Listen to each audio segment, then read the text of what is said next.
Hello everyone, I hope you all are doing well. मेरा नाम दिवस द्विवेदी है और आज 7 नवंबर 2025 है। डेली करंट अफेयर डिस्कशन में आप सभी का स्वागत करता हूं।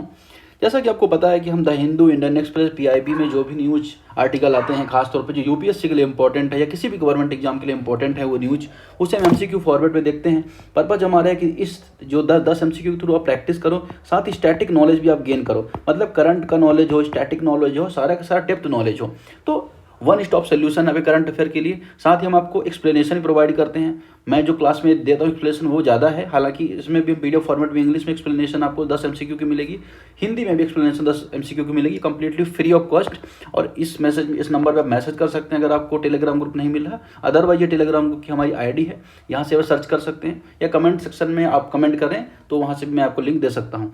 तो आइए शुरू करते हैं, बात करते हैं। आज का पहला टॉपिक है consider the following statements regarding Kanchenjunga national park. अब कहीं ना कहीं सभी ने सुना होगा कंचनजंगा नेशनल पार्क के बारे में कि सिक्किम में एक नेशनल पार्क है। सिक्किम की लोकेशन अगर आप देखो, अगर आपने भारत की मैप देख रखा है, नॉर्थ ईस्ट का मैप अगर आप देखते हो तो ये जो लोकेशन है सिक्किम की, यहाँ पे कंचनजंगा नेशनल पार्क है।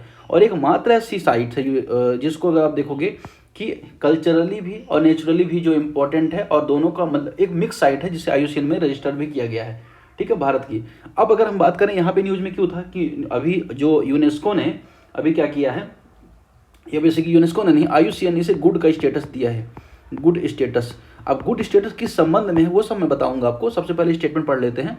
स्टेटमेंट है कि it is located in the Sikkim form the part of eastern Ghats biodiversity hotspot.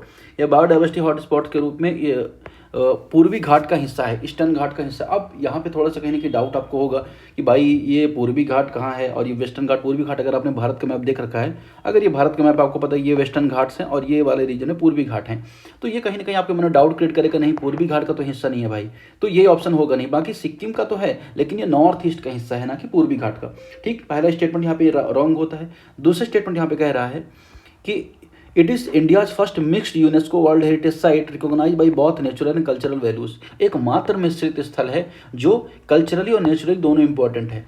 ठीक है, तो ये बात एकदम यहाँ पे करेक्ट है, यूनेस्को की साइट है जो मिक्स्ड है। तीसरा यहाँ पे स्टेटमेंट कह रहा है कि the Zemu glacier one of Asia largest glacier lies with this park. Asia के सबसे बड़े ग्लेशियरों में जेमू ग्लेशियर इस उद्यान में स्थित है, ये यहाँ पे बात कर रहा है। ये बात भी एकदम यहाँ पे करेक्ट है। अब दो स्टेटमेंट में, तीन स्टेटमेंट में दूसरा स्टेटमेंट तीसरा स्टेटमेंट करेक्ट है, मतलब 2 और 3 करेक्ट है। लेकिन अगर यहाँ पे हम नहीं रुकेंगे, आईयूसीएन ने क्या किया, अभी इसे गुड का स्टेटस दिया, तो हम आइए थोड़ा सा देख लेते हैं कि आईयूसीएन एक रिपोर्ट पब्लिश करते हैं जिसे कहा जाता है वर्ल्ड हेरिटेज आउटलुक। इसे आप नोट कर लीजिएगा, वर्ल्ड हेरिटेज आउटलुक। अभी जो वर्ल्ड हेरिटेज आउटलुक नाम की रिपोर्ट है उसमें क्या किया जाता है, यूनेस्को द्वारा नेचुरली या मिक्स्ड जो भी ऐसी साइट्स होती हैं उनका मूल्यांकन किया जाता है, उनका असेसमेंट किया जाता है। तो क्या किया जाता है, असेसमेंट किया जाता है कि ठीक है कैसा काम वहाँ पे हो रहा है, कैसा कंजर्वेशन हो रहा है, ये सारी चीज़ें। तो अभी क्या देखा गया, अभी ये पाया गया कि जो हाँ देखिए, अब इस रिपोर्ट में 4 कैटेगरी ये रैंक देता है, 4 कैटेगरी यहाँ पे रैंक देता है, 3 4 ये। ठीक है, तो पहली कैटेगरी यहाँ पे है गुड की, मतलब अच्छा है, यहाँ पे है, सीधी सी बात है कि जो संरक्षण है इसका मजबूत है, मैनेजमेंट काफ़ी अच्छा है, प्रबंधन काफ़ी अच्छा है, तो ये स्टेटस देता है किसमें, गुड कैटेगरी में। दूसरा कैटेगरी देता है गुड विद कंसर्न, मतलब गुड तो है लेकिन कंसर्न भी है, यहाँ पे चिंता की बात है, कुछ ना कुछ खतरे यहाँ पे मौजूद है। तीसरा इंपॉर्टेंट होता है सिग्निफिकेंट कंसर्न। फिर चौथा इंपॉर्टेंट होता है क्रिटिकल। तो 4 कैटेगरी असेसमेंट करता है, कौन सा, वर्ल्ड हेरिटेज आउटलुक रिपोर्ट में 4 कैटेगरी में असेसमेंट करता है। उस असेसमेंट में इसने इसको गुड कैटेगरी में पाया है। ठीक, गुड क्यों माना गया है, क्योंकि बायोडाइवर्सिटी के साथ साथ इकोलॉजिकल बैलेंस यहाँ पे है, साथ ही जो यहाँ का मैनेजमेंट प्लान है ना वो कंप्लीटली बेहतर है।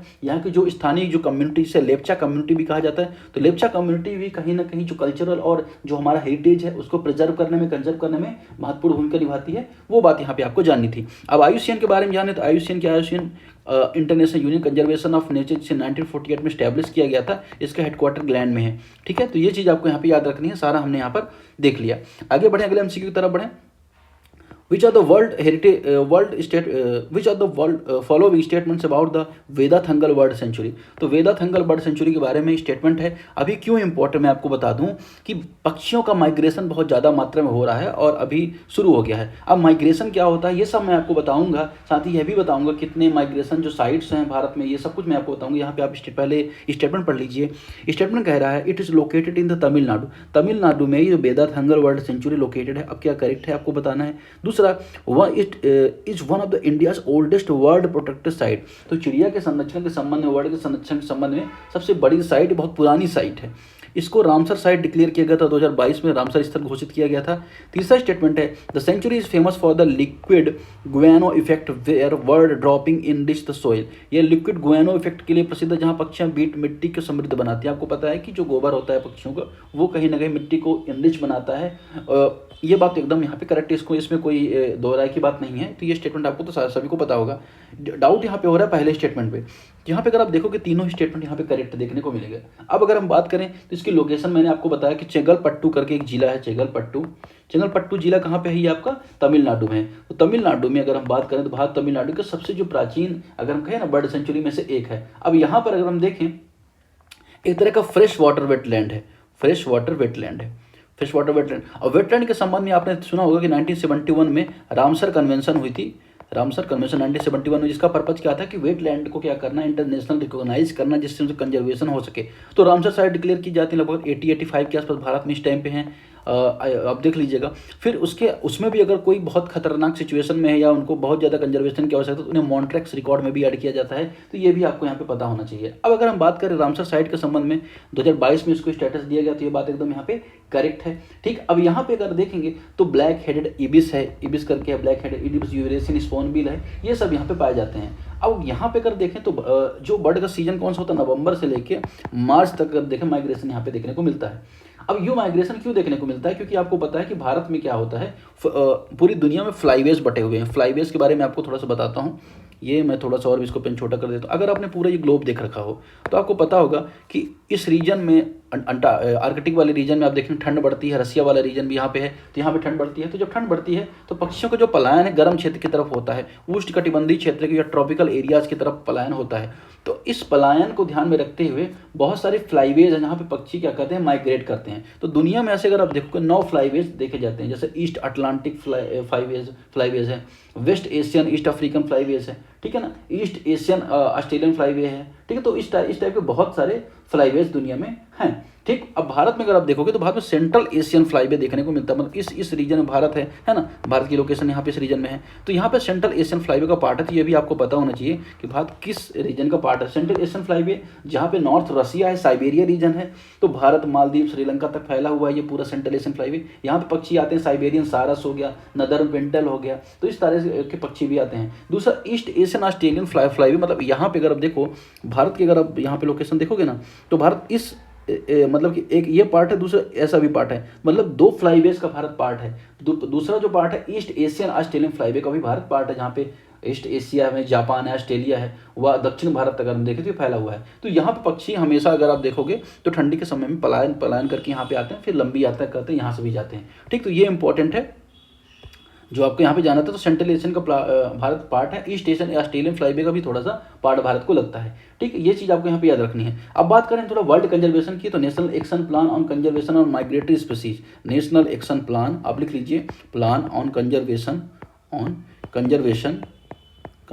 ऑन माइग्रेटरी स्पीसीज, ये 2018 से लेकर 2023 तक के लिए एक प्लान चलाया गया था। सेंट्रल एशियन जो फ्लाईवेज है उसमें जो पक्षी उनको कंजर्व करने के लिए। अब इंडिया का क्या है, इंडिया में जो इंडियन वेटलैंड जो रूल्स है 2017, उसमें भी कहीं ना कहीं जो माइग्रेटरी बर्ड्स हैं उनकी कंजर्वेशन की बात की गई है। फिर भारत अगर आप देखो तो 1982 के आसपास अगर आप देखोगे तो रामसर कन्वेंशन में पार्टिसिपेट करता है, तो भारत की भी कहीं ना कहीं पार्टिसिपेशन है। फिर दूसरा एक सीएमएस नामक संस्थान है। सीएमएस नामक संस्थान किसके संबंध में है, कंजर्वेशन ऑफ माइग्रेटरी स्पीसीज, जिसे बॉन कन्वेंशन भी बोला जाता है, उसका भी भारत पार्ट है। तो भारत क्या करता है, बॉन कन्वेंशन के अंतर्गत भी पक्षियों की सुरक्षा के संबंध में प्रयास करता है। तो ये सारा चीजें हमने यहाँ पर देखनी थी, हमने यहाँ पर देख ली।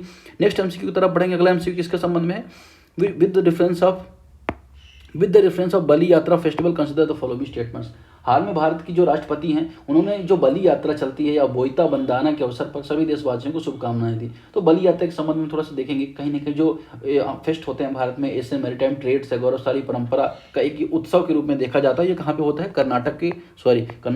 कटक उड़ीसा में होता है, कर्नाटक बोल दिया मैं, कटक उड़ीसा में ही होता है। अब आइए स्टेटमेंट पढ़ते हैं। स्टेटमेंट है कि it is celebrated Odisha commemorated ancient maritime trade with South East Asia. यह उत्सव उड़ीसा में दक्षिण पूर्व एशिया के साथ प्राचीन समुद्र व्यापार के स्मृति पर मनाया जाता है। आपको पता है कि भारत का जो मैप है उसमें अगर आप देखोगे, ये अगर मैप है तो आपको पता है कि एंशियंट टाइम से हम जो ईस्ट एशियन कंट्रीज़ है या इंडोनेशिया है, अगर जापान देखें तो यहाँ से इस रूट के थ्रू हम व्यापार करते रहे। तो इस वजह से अगर आप देखेंगे तो एक ट्रेड डेवलपमेंट हुआ और एक रूट डेवलपमेंट हुआ, जिस वजह से इसको भी यहाँ पे क्या किया जाता है, रिकॉग्नाइज किया जाता है। दूसरा, यह प्रतिवर्ष कार्तिक पूर्णिमा पर मनाया जाता है। कल कार्तिक पूर्णिमा थी तो ये सही बात है, यहाँ पे इसे कार्तिक पूर्णिमा के दिन मनाया जाता है, यह भी बात एकदम करेक्ट यहाँ पे देखने को मिल रही है। तीसरा, the rituals of Boita Bandana involve floating miniature boats with lamps and Mahanadi river. Boita Bandana में अनुष्ठान होता है, महिलाएं नदी में उतरती हैं, ठीक है ना। तो यहाँ पे कौन सी नदी में, महानदी रिवर की यहाँ पे बात की जा रही है। तो अब इस स्टेटमेंट में कौन सा सही कौन सा गलत यहाँ पे आपको बताना है। तो तीनों स्टेटमेंट यहाँ पे एकदम करेक्ट मानी जाएंगी। कौन सी स्टेटमेंट, तीनों स्टेटमेंट करेक्ट है, ठीक है। तो ये भी बात करेक्ट है, कटक में मनाया जाता है। दूसरा, महानदी में होता है, ये भी एकदम पता है। अब बाली यात्रा का मतलब क्या होता है कि बाली द्वीप की यात्रा। अब बाली द्वीप इंडोनेशिया यहाँ पे कंट्री है, तो इंडोनेशिया कैपिटल है बाली, ठीक है। तो हालांकि अभी चेंज हुई है, लेकिन बाली जनरली मानी जाती है और एंशिएंट में भी बाली थी। तो बाली यात्रा के संबंध में इसका नाम यहाँ पे मनाया जाता है। और 2000 सालों को भारत की पुरानी परंपरा रही है, कलिंग टाइम से अगर आप देखें तो व्यापार के जो संबंध से स्थापित हुए थे, ठीक है। तो ये सारी चीज़ें हमको यहाँ पे देखनी थी, वो हमने यहाँ पर देख ली। अगले एमसीक्यू की तरफ बढ़ेंगे। यहाँ पे अगला एमसीक्यू किसके बारे में है, consider the following statements, Vande Mataram के बारे में है। आपको पता है कि जो वंदे मातरम जो अगर ये है हमारा राष्ट्रीय गीत है, उसको 150 वर्ष पूरे हो गए हैं, तो एक उत्सव मनाया जा रहा है। स्टेटमेंट बन रहा है कि वंदे मातरम वाज फर्स्ट संग इन 1896 कलकत्ता कांग्रेस सेशन बाई रविंद्रनाथ टैगोर। तो कलकत्ता जो कांग्रेस सेशन हुआ था उसमें रविंद्रनाथ टैगोर के द्वारा इसे गाया गया था। देखते हैं। दूसरा, it was the written in the novel Anand Math by Bankim Chandra Chatterjee. इसे बंकिम चंद्र चट्टोपाध्याय ने उपन्यास आनंद मठ में लिखा था। तीसरा स्टेटमेंट कह रहा है, it was officially adopted as India's national anthem 1950। 1950 में भारत का राष्ट्रगान घोषित किया गया था इसे। अभी तीनों स्टेटमेंट में कौन सी स्टेटमेंट करेक्ट है आपको यहाँ पे बताना है। अब अगर आप देखें तो तीसरा स्टेटमेंट जो कह रहा है कि नेशनल एंथम, नेशनल एंथम नहीं है, ये राष्ट्रीय गीत है, नेशनल सॉन्ग है। क्या है, नेशनल सॉन्ग। नेशनल एंथम कौन सा है, नेशनल एंथम है जन गण मन, जिसे रविन्द्रनाथ टैगोर ने बनाया था। और रही बात किसकी, वंदे मातरम, इसे बंकिम चंद्र चट्टोपाध्याय ने बनाया था, उनका एक उपन्यास था। उस उपन्यास का नाम था कि आनंद मठ। आनंद मठ में उन्होंने क्या किया था, बनाया था, और इसको संगीत दिया था यदुनाथ भट्टाचार्य ने। किसने संगीत दिया था, यदुनाथ भट्टाचार्य ने इस वंदे मातरम को क्या किया था, संगीत दिया था। अब ये पहली बार 1896 की बात है, वहाँ पर इसे गाया जाता है और बात की जाती है राष्ट्रगान की, तो उससे लगभग 1912 में जब जॉर्ज पंचम आई थिंक आते हैं कलकत्ता में, तब गाया जाता है वेलकम सॉन्ग के रूप में। तो ये बात आपको यहाँ पे याद रखनी है। पहली बार नारे में कब उपयोग किया गया, तो जब 7 अगस्त 1905 को जब बंगाल विभाजन के संबंध में स्वदेशी आंदोलन की शुरुआत हुई, या जब इस आंदोलन की शुरुआत होती है तो इसे यहाँ पे गाया गया। फिर 1907 की बात है, 1907 में भीकाजी कामा ने जब जर्मनी में स्टटगार्ड में विश्व की जो भारत के बाहर पहली बार किसी धरती पर तिरंगा फहराया था, वहाँ पर भी इसे गाया गया। और बात हो जाती है 24 जनवरी 1985, डेट याद रखिएगा, कई बार यूपीपीसीएस में पूछा है। तो 24 जनवरी 1950 को इन्होंने क्या किया, इसको राष्ट्रीय गीत के रूप में सम्मानित किया। तो ये आपको यहाँ पे बात याद रखनी है, ठीक है। अब कई बार पूछा जाता है कि जो वंदे मातरम में भारत माता को किस देवी के रूप में चित्रित किया गया है, तो देवी दुर्गा के रूप में उन्हें चित्रित किया गया है, ठीक है। तो यहाँ पे पहला और दूसरा स्टेटमेंट करेक्ट हो जाएंगे, तीसरा स्टेटमेंट यहाँ पे इनकरेक्ट हो जाएगा। आगे बढ़ते हैं, ब्लैक हेडेड आइबिस की तरफ बढ़ते हैं। Question number 5, with the reference of black headed ibis consider the following statements. Black headed ibis के संबंध में स्टेटमेंट आपको बताने हैं। तमिलनाडु का तूतीकोडी जिला है, वहाँ पे साल्ट पैंच जो एरिया है, वहाँ पर रेयर ब्लैक हेडेड आइबिस का झुंड देखा गया है। तो कहाँ पे देखा गया, तूतीकोरिन में, तूतीकोडी रीजन में देखा गया है। कहाँ पे है, तमिलनाडु में। अब इस वजह से न्यूज में आ गया, एनवायरनमेंट के लिए इंपॉर्टेंट हो जाता है। अब क्या कहा जाता है कि it is also called oriental white ibis, oriental white ibis भी कहा जाता है। यह केवल भारत में पाया जाता है, अर्थात एंडेमिक है इंडिया का। It is listed as a list concern in IUCN red list. IUCN की जो रेड लिस्ट है उसमें से रेड लिस्ट कंसर्न में रजिस्टर किया गया है, इसके बारे में आपको यहाँ पे बताना है। अब अगर हम बात करें सही स्टेटमेंट 1 और 3 इसकी यहाँ पे करेक्ट स्टेटमेंट होगी। जो कहा जाता है कि सिर्फ भारत में पाया जाता है, ये बात एकदम इनकरेक्ट है। भारत के साथ साथ जो दक्षिण पूर्व एशिया है, जिसमें म्यांमार आ जाता है, थाईलैंड आ जाता है, वियतनाम आ जाता है, तो यहाँ पर भी इसको यहाँ पे देखा जाता है। सिर्फ यही नहीं, वेटलैंड रीजन होते हैं, एग्रीकल्चर फील्ड्स होते हैं, तो कई जगह देखा जाता है। 70 सेंटीमीटर के आसपास इसकी लंबाई होती है, काले गर्दन होते हैं, और IUCN की रेड लिस्ट में लिस्ट कंसर्न, ये बात आपको यहाँ पे याद रखनी है, ठीक है। ठीक है, आगे बढ़ते हैं, अगले एमसीक्यू की तरफ बढ़ते हैं। क्वेश्चन नंबर 6 की तरफ बढ़ते हैं। यहाँ पे क्वेश्चन नंबर 6 किसके बारे में है, which are the following statements about the national technical textile mission are correct. तकनीकी वस्त्र मिशन PM मोदी ने शुरू किया है, बहुत इंपॉर्टेंट है, इसको हम यहाँ पे देखते हैं, पूरा इसका एनालिसिस करते हैं। न्यूज क्यों था कि Northern India Textile Research Association, NITRA, याद रखिएगा क्या, NITRA, NITRA Northern India Textile Research Association, उसके सहयोग से इंडिजेनस थर्मल टेस्टिंग इंस्ट्रूमेंट्स विकसित किए गए हैं, स्वदेशी थर्मल टेस्टिंग इंस्ट्रूमेंट विकसित किए गए हैं।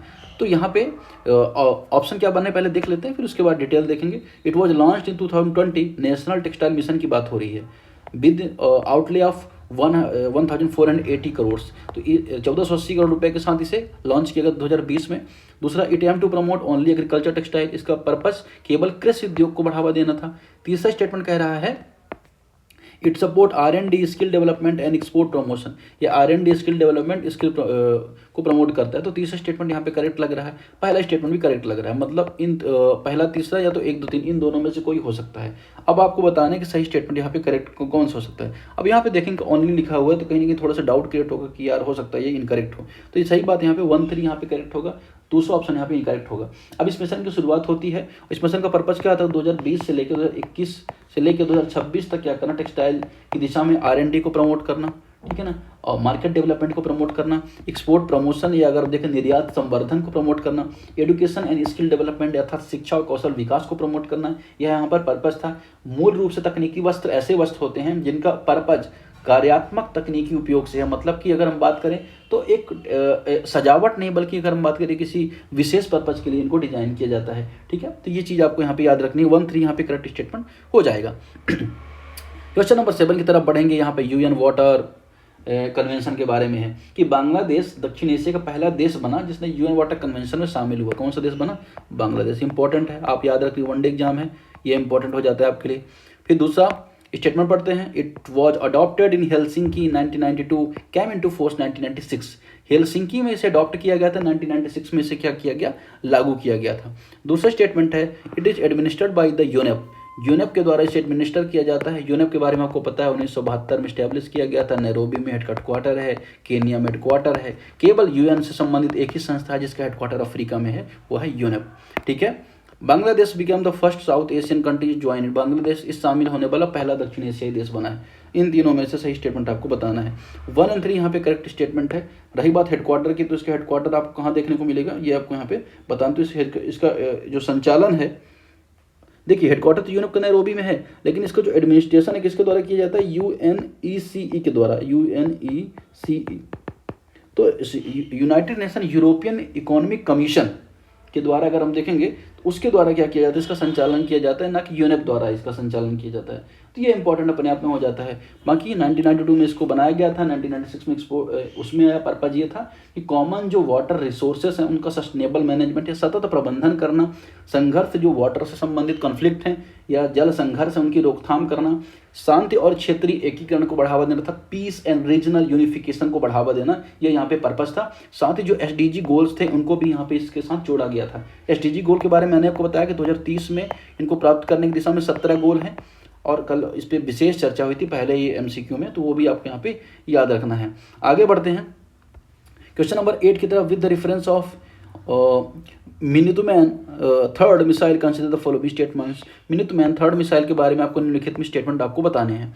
पहला स्टेटमेंट है, it is inter continental ballistic missile developed by the USA, US द्वारा विकसित की गई इंटर कॉन्टिनेंटल बैलिस्टिक मिसाइल है, मतलब दूसरे महाद्वीप में भी जाके सीधी सी बात है वो अटैक कर सकती है या उसको नुकसान पहुंचा सकती है।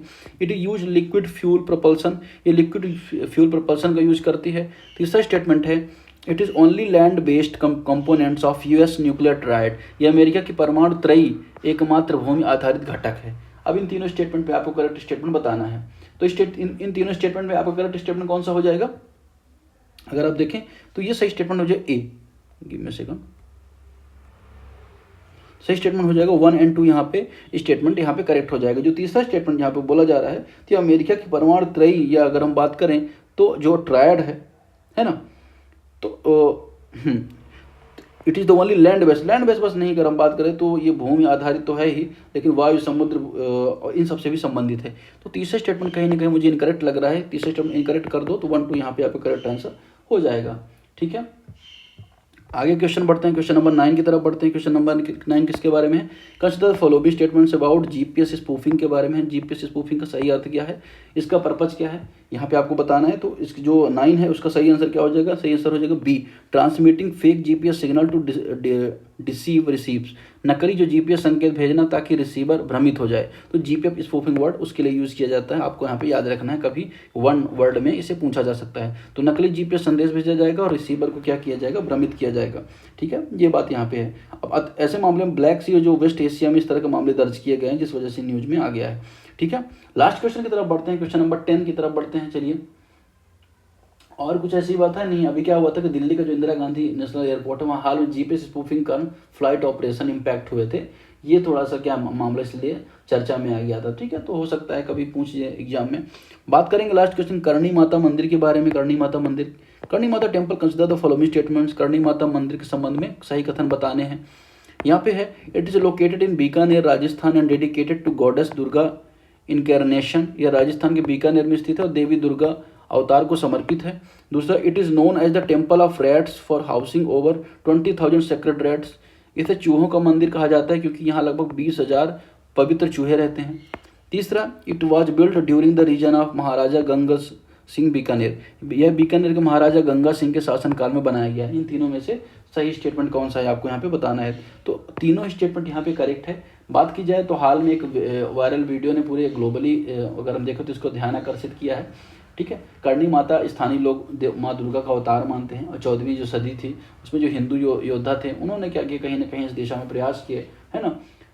और इसकी विशेषता 20,000 से अधिक पवित्र चूहे काबा जिन्हें बोला जाता है वो रहते हैं। ये सारी बात यहाँ पे एकदम यहाँ पे करेक्ट है। ठीक, तो इस डिस्कशन फिलहाल इतना ही। आप पीडीएफ डाउनलोड कर सकते हैं, फ्री ऑफ कॉस्ट पीडीएफ है। Thank you very much for discussion.